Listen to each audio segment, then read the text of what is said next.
ये कहानी हमें ले जाती है आज से 20,000 साल पहले के दौर में, जब इंसान छोटे छोटे कबीलों में बंटे थे। कहानी में हमें पुराने जमाने के यूरोपीय लोगों को दिखाया जाता है जो कबीले में रहते हुए एक साथ मिलकर शिकार करते हैं। यहाँ हमें इसी कबीले के सरदार को दिखाया जाता है जिसका नाम था एर्गन। कुछ महीने बाद ठंड का मौसम आने वाला था, इसलिए वो सब सर्दियों का खाना इकट्ठा करने के लिए अपने कबीले वालों के साथ शिकार पर आए हैं और उनके सामने बहुत बड़ी भैंसों का झुंड होता है। सभी लोग रेंगते हुए भैंसों के झुंड के पास पहुंचते हैं। एर्गन जो कबीले का सरदार होता है वो सही मौका देखते ही अटैक करने का इशारा कर देता है। ये सब के सब उन पर हमला कर देते हैं। शिकारियों से बचने के लिए भैंसें उल्टी तरफ भागना शुरू कर देती हैं, जिनमें से एक एक करके कई सारी भैंसें खाई में गिर जाती हैं। लेकिन उनमें से एक भैंसा बच गया था और वो जंगली भैंसा गुस्से में एर्गन के बेटे नोयान की तरफ भागता है। नोयान पहली बार शिकार पर आया था और उसे शिकार से बचने के तरीके मालूम नहीं थे। एर्गन अपने बेटे को रास्ते से हटने के लिए कहता है, लेकिन वो डर जाता है और नोयान उससे भागना शुरू कर देता है। वो जंगली भैंसा तेजी से नोयान की तरफ बढ़ते हुए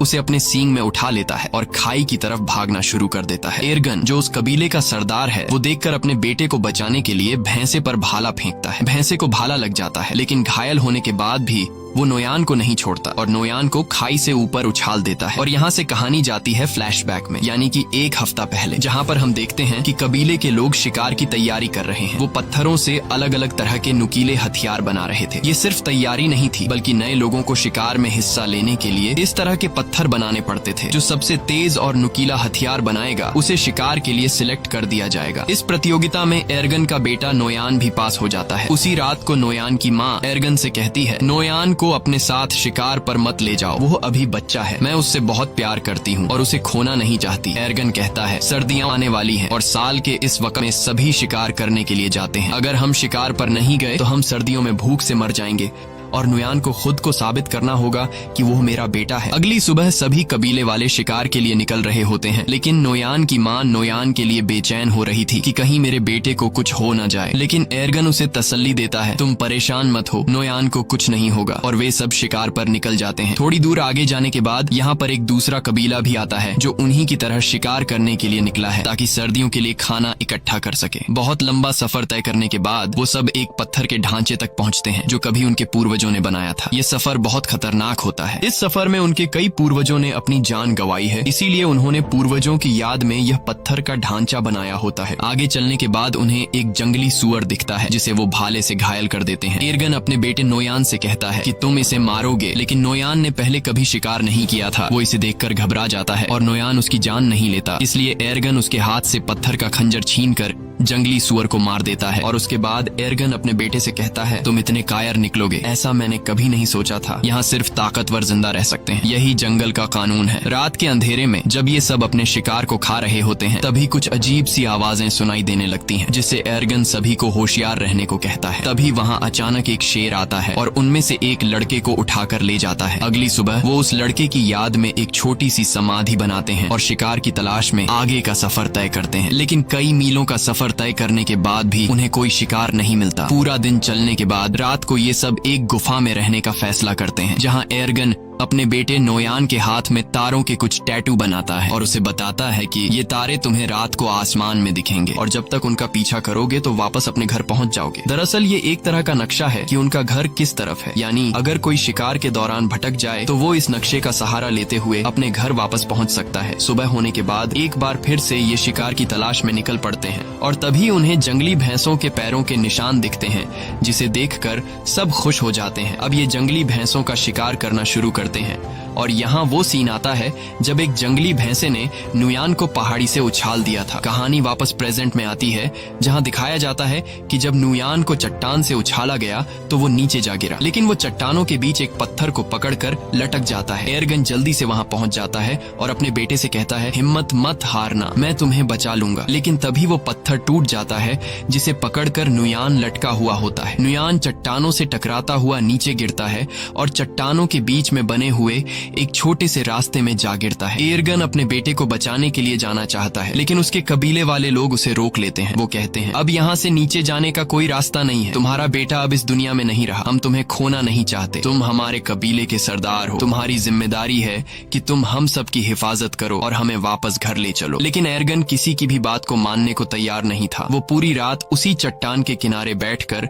अपने बेटे को आवाजें देता रहता है, लेकिन आखिरकार उसे समझ आ जाता है कि अब मेरा बेटा इस दुनिया में नहीं रहा। और अगली सुबह तक जब उसका बेटा नहीं आता तो उसके तमाम साथी नुयान की याद में वहां एक छोटा सा पत्थर का समाधि बना लेते हैं और अपना किया हुआ शिकार लेकर वापस कबीले की तरफ निकल पड़ते हैं। उनके जाने के कुछ देर बाद नुयान के ऊपर एक गिद्ध आकर बैठ जाता है और चोंच मारना शुरू कर देता है, मगर उससे पहले कि वो उसे खाता नुयान की आंख खुल जाती है। वो गिद्ध को नीचे फेंक देता है और उसके बाद वो अपने पिता को आवाज देता है, लेकिन उसे कोई भी जवाब नहीं मिलता। इससे पता चल जाता है कि सभी यहाँ से चले गए और अब उसकी कोई मदद नहीं कर सकता। वो हार नहीं मानता और चट्टान पर चढ़ने की कोशिश करता है, लेकिन वो ज्यादा ऊपर चढ़ नहीं पाता। नीचे बहुत गहरी खाई होती है और शायद किस्मत उसे जीने का एक दूसरा मौका देना चाहती है। कुछ ही देर बाद वहाँ तेज बारिश शुरू हो जाती है और बारिश की वजह से नीचे खाई धीरे धीरे नदी में बदलने लगती है। उसे समझ आ जाती है कि अगर उसे जिंदा रहना है तो उसे नीचे खाई में कूदना होगा। और जब नुयान को अंदाजा होता है कि पानी अब गहरा हो गया है, अगर वो छलांग लगा दे तो उसे कोई चोट नहीं आएगी। इसके बाद वो पानी में कूद जाता है, लेकिन पानी में गिरते ही वो बेहोश हो जाता है। अगले दिन जब उसे होश आता है तो वो खुद को दूसरी जगह में पाता है। ऊंचाई से कूदने पर वो बच तो गया था, लेकिन उसके पैर की हड्डी मुड़ गई थी। फिर वो अपने टूटे हुए पैर को लकड़ियों से बांधता है, जिससे वो चलने के काबिल हो जाता है। और फिर वो उस चट्टान के ऊपर पहुंचता है जहां से वो गिरा था। लेकिन वहां पहुंचकर जब वो देखता है कि उनके लोगों ने उसकी समाधि बना दी, जिससे वो रोने लगता है, वो समझ जाता है कि उसके पिता एर्गन और कबीले वालों ने ये यकीन कर लिया था कि नुयान मर चुका है। तभी अचानक उसे आसपास कुछ अजीब आवाजें सुनाई देती हैं और खतरे से बचने के लिए नुयान पेड़ पर चढ़ जाता है, जहां वो पूरी रात एक सूखे पेड़ के ऊपर गुजारता है। अगली सुबह जब वो पानी पीने जाता है तो वो भेड़ियों की एक झुंड को देखता है और वो भेड़िए तेजी से उसकी तरफ बढ़ रहे थे। तभी कुछ भेड़िए उस पर हमला कर देते हैं। नुयान वापस पेड़ की तरफ भागता है, लेकिन एक भेड़िया उसका पांव पकड़ लेता है। नुयान चाकू से उस भेड़िए पे वार करता है,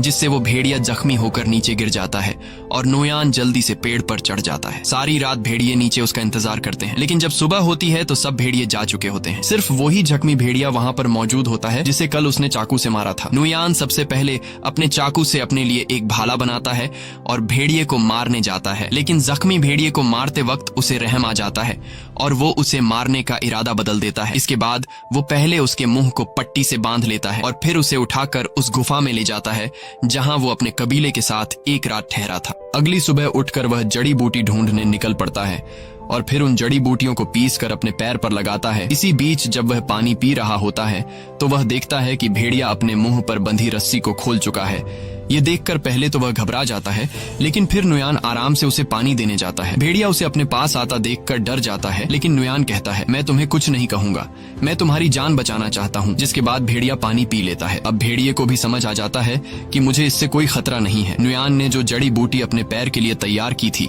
वह अब भेड़िए के जख्म पर लगा देता है और उसी वक्त नुयान वह कीड़े भी उसे देता है जो वह खुद खाता है। अब आहिस्ता आहिस्ता उन दोनों के बीच एक रिश्ता बनने लगता है। शाम होने से पहले नुयान एक खरगोश का शिकार कर लेता है, क्योंकि उसने कई घंटों से कुछ भी नहीं खाया था। रात को बड़ी मुश्किल से वह आग जलाकर उस खरगोश को पका लेता है और उसमें से कुछ हिस्सा भेड़िए को भी दे देता है।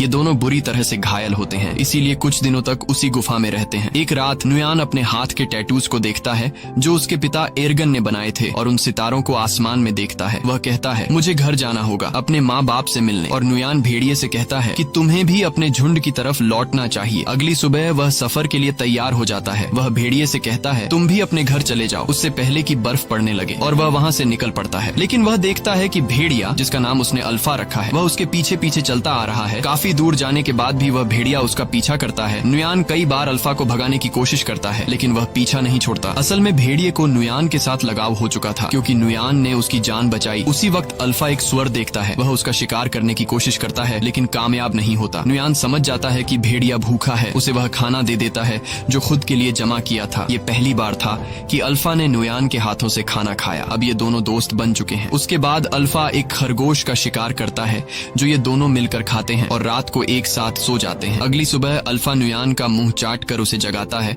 और जैसे ही वह उठता है तो अल्फा से कहता है, तुमसे कितनी बदबू आ रही है, और वह उसे जबरदस्ती दरिया में फेंक देता है। ये दोनों दरिया में नहाते हैं। यहाँ अल्फा खाने के लिए एक मछली भी पकड़ता है। उसके बाद नुयान वापस अपने सफर पर निकल पड़ता है। रात को वो दोनों आग जलाकर बैठे होते हैं। तब अल्फा कुछ महसूस करता है। हम देखते हैं कि वहाँ कुछ और भेड़िए आते हैं। अल्फा उनके पास जाता है। दरअसल यह अल्फा का परिवार है। नुयान समझ जाता है। वह उसे कहता है कि तुम्हें अपने परिवार के साथ जाना चाहिए और भेड़िया उनके साथ चला जाता है। अगली सुबह नुयान फिर अपने सफर पर निकल पड़ता है। अब ठंड बढ़ चुकी होती है। चारों तरफ बर्फ बरस रही होती है और नुयान उसी बर्फ में आगे बढ़ता है। तभी दूर से वह देखता है कि कुछ भेड़िए एक मरे हुए शिकार को खा रहे हैं, जिसमें अल्फा भी शामिल होता है। अल्फा को उसके साथी शिकार नहीं खाने देते हैं। नुयान उसे पहचान लेता है और दौड़कर अल्फा के पास जाने लगता है। तभी दौड़ते वक्त अचानक बर्फ टूट जाती है और नुयान उसमें गिर जाता है। दरअसल यह एक जमी हुई झील होती है। अल्फा को जब पता चलता है तो वह उसकी तरफ दौड़कर भागता है। वह उस बर्फ को कूदकर तोड़ने की कोशिश करता है, लेकिन बर्फ की परत काफी मोटी होती है, इसलिए वह इतनी आसानी से नहीं टूट पाती। पानी के अंदर नुयान की सांसें फूलने लगी थीं। फिर वो जैसे तैसे करके अपना चाकू निकालकर बर्फ की परत को तोड़ लेता है और पानी से ऊपर निकल आता है। और अब एक बार फिर से ये दोनों मिल चुके हैं। नुयान ठंड से बचने के लिए जल्दी से आग जला देता है और अपने कपड़े उतार कर शरीर को गर्म करता है। फिर अगली सुबह अल्फा को साथ लिए नुयान अपना सफर जारी रखता है। थोड़ा सा आगे चलकर उसे एक आदमी दिखाई देता है, जिसे देखकर वह बहुत खुश होता है। लेकिन जब करीब जाकर देखता है तो पता चलता है कि यह आदमी ठंड से जमकर मर चुका होता है। ये देखकर उसे बहुत दुख होता है। उसके बाद नुयान उस आदमी के टेंट के अंदर चला जाता है, लेकिन वहाँ उसे कुछ भी जरूरत का नहीं मिलता। जिसके बाद नुयान उस आदमी का तीर कमान ले लेता है और आगे बढ़ने लगता है। तभी वह देखता है कि उनके पीछे लगड़बग्घे उनका शिकार करने के लिए आ रहे हैं। वो दोनों अपनी जान बचाने के लिए दौड़ने लग जाते हैं और एक गुफा में घुस जाते हैं। वो लगड़बग्घों से तो बच जाते हैं, लेकिन अब वो उनसे भी खतरनाक जानवर के घर में घुस गए थे। दरअसल यह गुफा एक ब्लैक पैंथर की होती है। तभी ब्लैक पैंथर नुयान पर हमला कर देता है, लेकिन उससे पहले कि वो नुयान तक पहुँचे अल्फा उस पर हमला कर देता है। जब वो दोनों लड़ रहे होते हैं तो इस बीच नुयान अल्फा को कमजोर देखकर ब्लैक पैंथर को तीर मार देता है, जिससे वो मर जाता है। अल्फा बच तो गया था, लेकिन ब्लैक पैंथर से लड़ते लड़ते कई सारी चोटें आई थीं। इसके बाद नुयान अल्फा के जख्मों पर मरहम लगाता है और उसकी जान बचाने के लिए उसका शुक्रिया अदा करता है और उससे कभी न छोड़ने का वादा करता है। अगली सुबह एक बार फिर से वो दोनों अपने सफर को जारी रखते हैं। कई मील सफर करने के बाद आखिरकार नुयान को वो समाजी मिल जाती है जो उनके पूर्वजों ने बनाई थी। उसे देखकर वो बहुत खुश हो जाता है और उसे पता चलता है कि वो अब तक सही रास्ते पर चल रहा था। अब वो अपने कबीले से ज्यादा दूर नहीं, जल्द ही वो अपने कबीले के पास पहुंच जाएगा। तो अब फिर से सफर जारी रखता है, लेकिन थोड़ी दूर जाने के बाद अल्फा गिर जाता है। कमजोरी और जख्मों की वजह से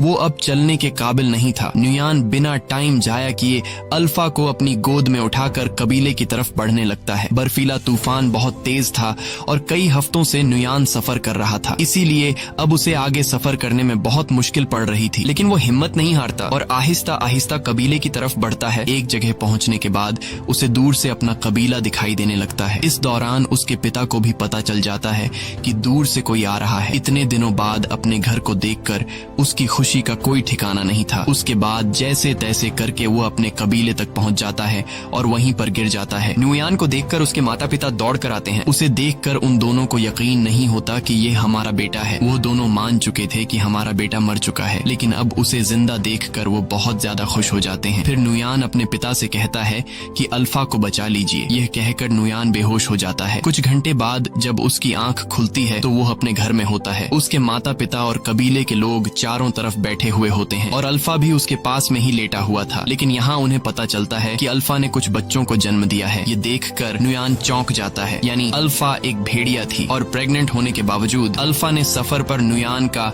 एक एक कदम पर साथ दिया। ये देखकर नुयान उसे अपने गले लगाता है और दिल ही दिल में उसका शुक्रिया अदा करता है। अब कहानी के एंड में हम देखते हैं कि कुछ हफ्ते बीतने के बाद अल्फा के बच्चे अब काफी बड़े हो चुके हैं। यह एक नए दौर की शुरुआत होती है। यहाँ इंसानों ने जानवरों से भी दोस्ती करना शुरू कर दी है। आखिर में ये दिखाया जाता है कि नुयान कई मुश्किलें झेलने के बाद आखिरकार घर पहुंच गया और अब अल्फा और उसके बच्चे भी उसके साथ थे। इसी के साथ कहानी खत्म हो जाती है। अगर वीडियो आपको पसंद आई हो तो हमारे चैनल को जरूर सब्सक्राइब कीजिए।